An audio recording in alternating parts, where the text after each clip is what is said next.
we started at Niwot High School, we were kind of the orphan child of the district. We didn't have some facilities. We didn't have a whole lot of support. People kind of laughed at us.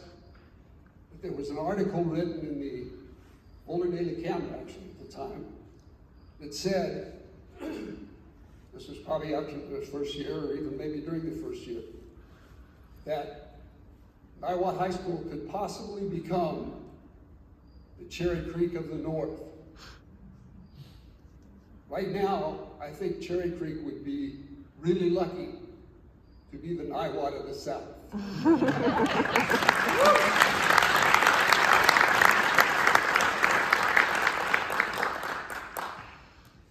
The picture that was up there, still up there, don't you love those pants? My daughter and her mom found that picture. I tried not to remember it. I remember sitting in the backyard. I lived in Haystack, and my stepson and I were sitting in the backyard. He was about 15 years old, 13, 14. And the golfers were coming down the fairway. And they had on red and white checkered pants and a red hat and white shoes. And he just sat there. Pretty soon he leaned forward and he said, "You have to look stupid to play golf." I'm thinking, wow, what would he have to say today? Thank you, Joe and Eric. When we started Niwot High School, thank you for this, and thank you for what you're doing here. When we started Niwot High School, all the things that you're trying to do, we tried to do. And I am in awe of the fact that you're carrying that on and what you're doing with it. And I'm appreciative of all you've done, and your coaches and everybody else. Congratulations to the athletes. Holy cow. You know, I'm stunned. You guys are awesome. You got me in trouble, of course, because one day I met some coaches, actually ran into them in Durango, and the guy that I knew introduced me to the group. One of the guys, introduced me and said he used to coach at Niwot High School. And the guy reaches across the table and shakes my hand and he said, "Oh yeah, you guys are the ones that have the great track and cross-country people. They kicked our butt. We're done." He said, "We used to be the powerhouse. We don't have a chance anymore." I didn't laugh or anything. I was really polite. The next thing is I can't tell you how honored I am to be with this group of people that are being honored. The Stapp family and what you did for us. I was blessed to be in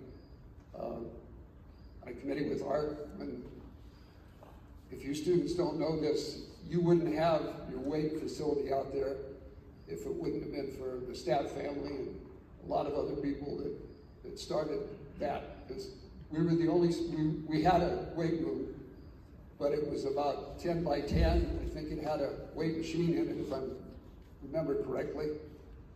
And that was pretty much it. We were in a closet. And so I know you've done an awful lot of things for the Niwot community and the whole community, but I'm honored to be here with you. Terri Ward, wow. What a great young lady. Believe it or not, she was a student here when I first came. That's how old I am. She was a good athlete. She's a great athlete, but the biggest thing that she's done is what she's done for high school girls sports in the state of Colorado. When we came here, we were struggling with Title IX, which was just introducing sports for women in Colorado. Anywhere in the country, for that matter. And our district at that time wasn't sure they wanted to have girls' sports with girls' coaches because that would cost them a little more money. Thank you, Terri, for all the things that you've done to move that forward. Susie Prahl, I'm lucky enough to have a state championship ring. So was her middle son. But the only nice thing she ever did for me is I came to a football game about 2 or 3 years ago, and I'm standing in line trying to figure out, if I can sneak in. And Susie waved me in. I was really impressed. Thanks to you. Biff Warren, what an awesome guy. I just, all you've done for Niwot High School over all the time, the coaching stuff, the written stuff, all the things you do, I'm appreciative. I know you listened to all this stuff before, but I'm going to run through it again. I came here in 1972. Your parents weren't even born, okay? During the first part of the stint that I was here, we were fortunate enough to win a conference title, actually. What was really cool was that the next morning, the ladies won a conference championship also. The very next morning. And I still remember that, and I'm still proud of that. Later on, after 14 years, I was let go from the coaching job. Fired. Losing the thing that I wanted to do more than anything in the world.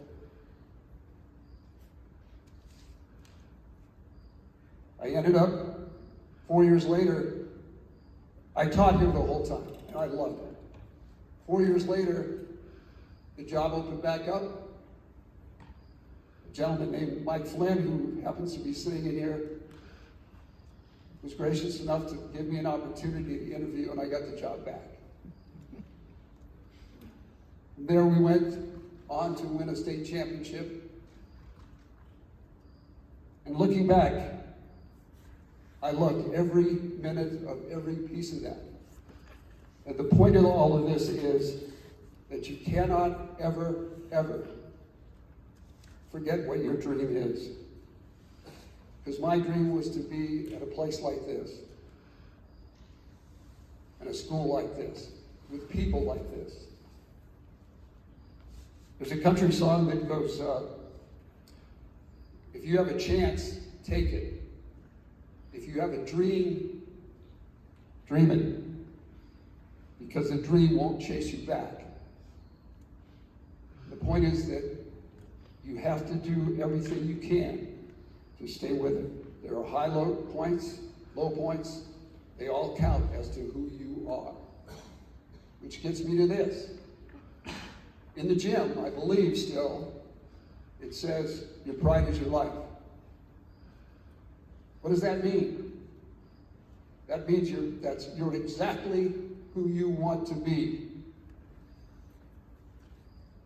You're exactly who you want to be. If you want to be an athlete, you want to work at it, you want to spend time, you want to be a good student, you want to work at it. I'm preaching to the choir here now because I know you've got the greatest people in here, okay?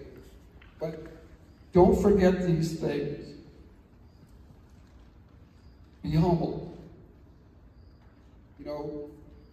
Think about the fact that because of your parents, you're blessed with the talents that you have. Feel free to use them. Passion. Be passionate about what you want to do. Don't be overbearing. Be humble about it. And be passionate. Ms. Lombardi said that it was your will. The only people that really won was the one that could will their way there. And that's true. That's very true. Be prepared. All those great teachers that you have? Trust me, not everybody has them. They don't. You do. Take advantage of that.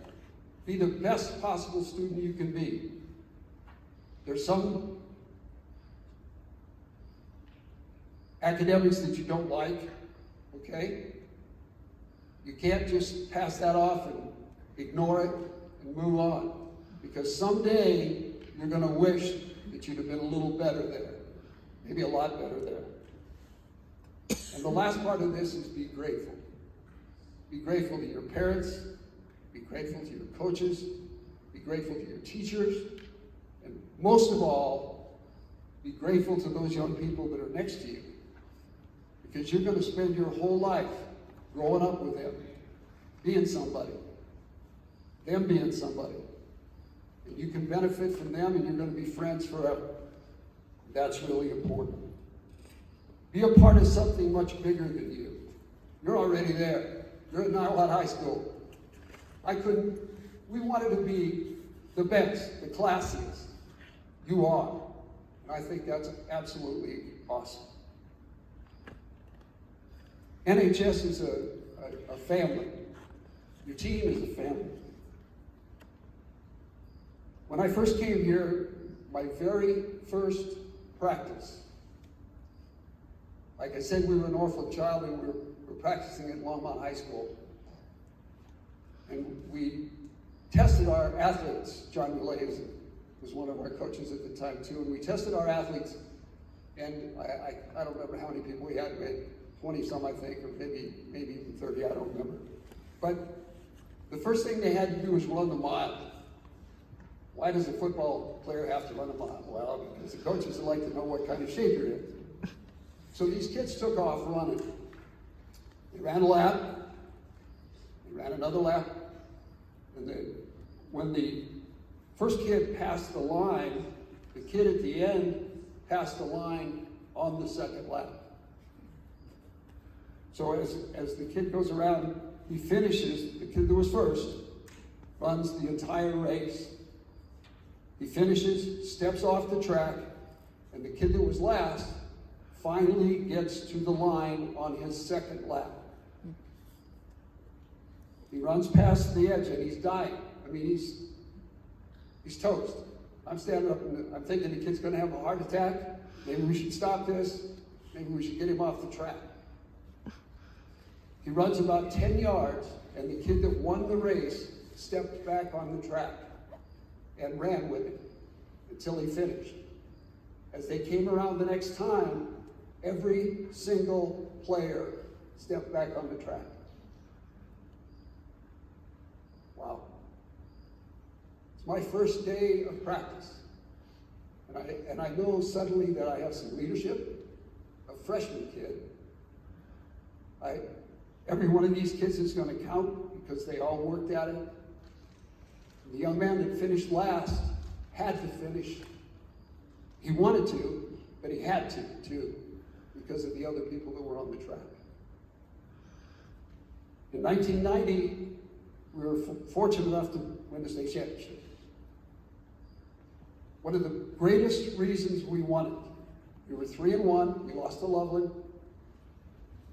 You know, I was ticked. I'm sure the kids were too. And so on Saturday morning, we always ran and loosened up. And I told the young man that we would run, and then we were going home. Get over it, lick our wounds, come back on Monday, go back to work. And one of the kids said, "Coach, we're not going home. We're going to stay here and talk to each other, figure out what we did right and what we did wrong." We never lost again. Air Force.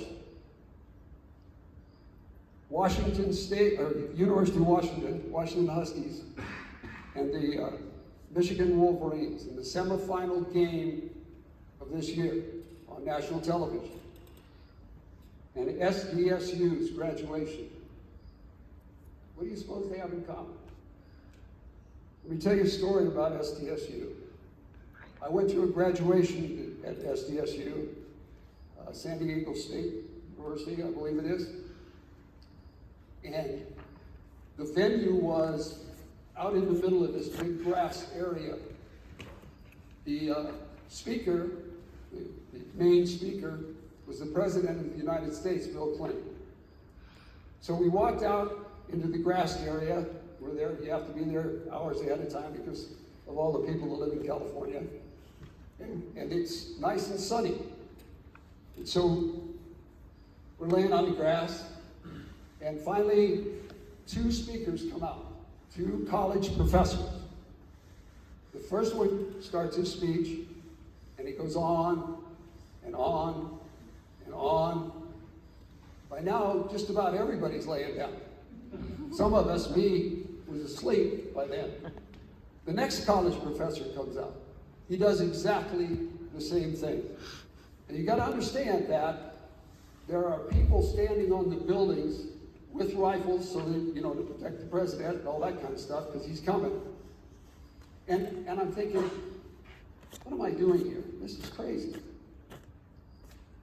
They introduced the student speaker. I think she was a valedictorian or she was in a political science class or whatever. She walked out on the stage and she started to speak. And everything she said made sense. Everything she said touched on a problem in our world. Everything she said was an answer to that problem if people would listen. Pretty soon people were sitting up, listening. And she went on, pretty soon she was done. She got a standing ovation. Everybody sat down, and about that time they introduced Bill Clinton. Bill Clinton walked out on the stage and he said, if I had any sense at all, I would say, you should believe everything this young lady said, and I should go sit down. And he got his ovation for that, and he was right. The point of this story is this.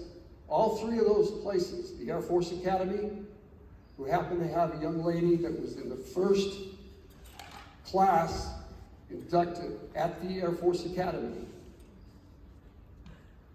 went to Air Force. At the semifinal National Football Championship game, there was a young man coaching for the University of Washington from Niwot High School. And back to the SDSU, I came back to Colorado thinking, wow, I wonder who that kid was, But that was it. And I remembered that. I thought about it a lot when I came back, because she was so good. So good. 2 weeks later, in the Times Call, there was a 2-line article about this young lady from Niwot High School who spoke at graduation at SDSU. Unbelievable. You have no idea where you can go, what you can do, and the legacy that you have to follow. Be proud of that. Now it becomes our pride is our life. Because those of us that were lucky enough to be here, there's some former staff members here that were with us, and I thank them all for the support that they gave me when I was here. We were all pups back then, believe it or not, kind of stumbling along sometimes. But we had great, great, great support from our coaches, from our teachers, from the parents, from the students. I am absolutely blessed to be here, and I thank you very much for this.